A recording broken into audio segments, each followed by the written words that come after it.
Big Dick's Wild Ass Circus on the floor of the AVN convention, joined now by the infamous Max Hardcore. Now, Max, you're easy to recognize because you're like me. You find a look and you stick with it. I saw the cowboy hat from across the room.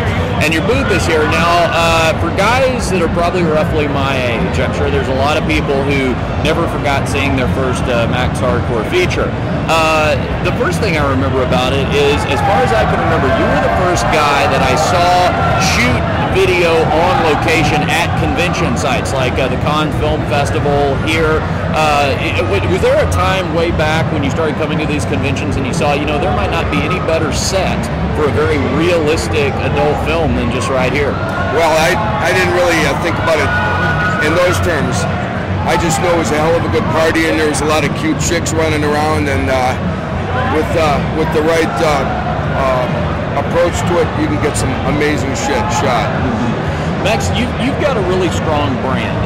I mean, in terms of the branding itself, and it's something that's never really strayed from what it is, but you paid the price for that because you've been involved in your share of legal battles.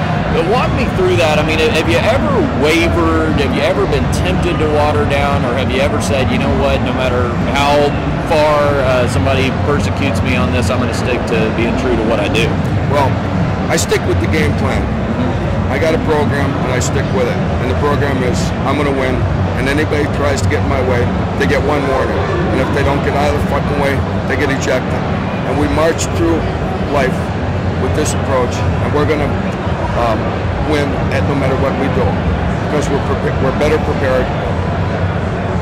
We've got the most initiative and the best luck, and we get off our ass and we get moving and we get the job done.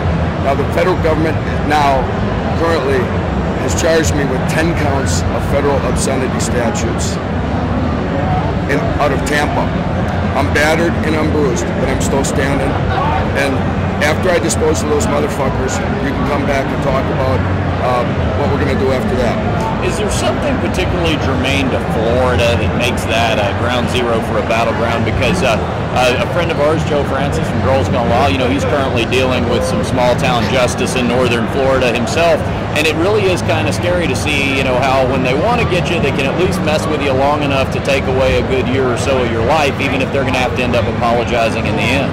Well, first of all, the only thing that Joe Francis and I have in common is we're in the adult business. All right?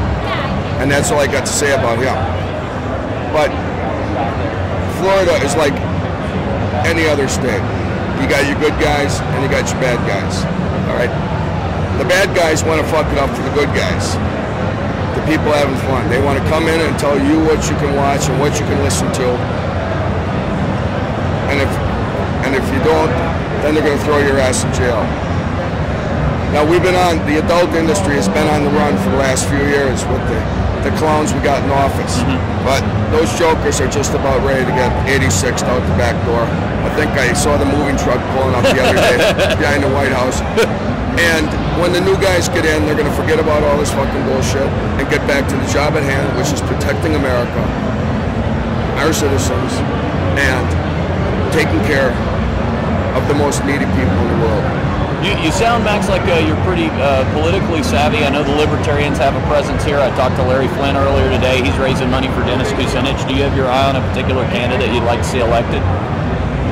No, but one more. Yeah. Take it easy, Max. We're out of here for the day.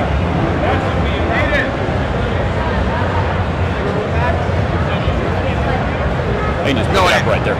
Any Democrat is going to be better than the clown we got in office now. They all got some good ideas. And no doubt one of them is going to be the next president. And after that, they're going to lay off the adult business and, as I say, get back to the important shit that they got to do. Let's hope so, anyway. Happy days are here again. I think somebody campaigned on that once upon a time. Yes, Max Hardcore, nice to meet you, and thanks for the time, man. Appreciate it. My pleasure.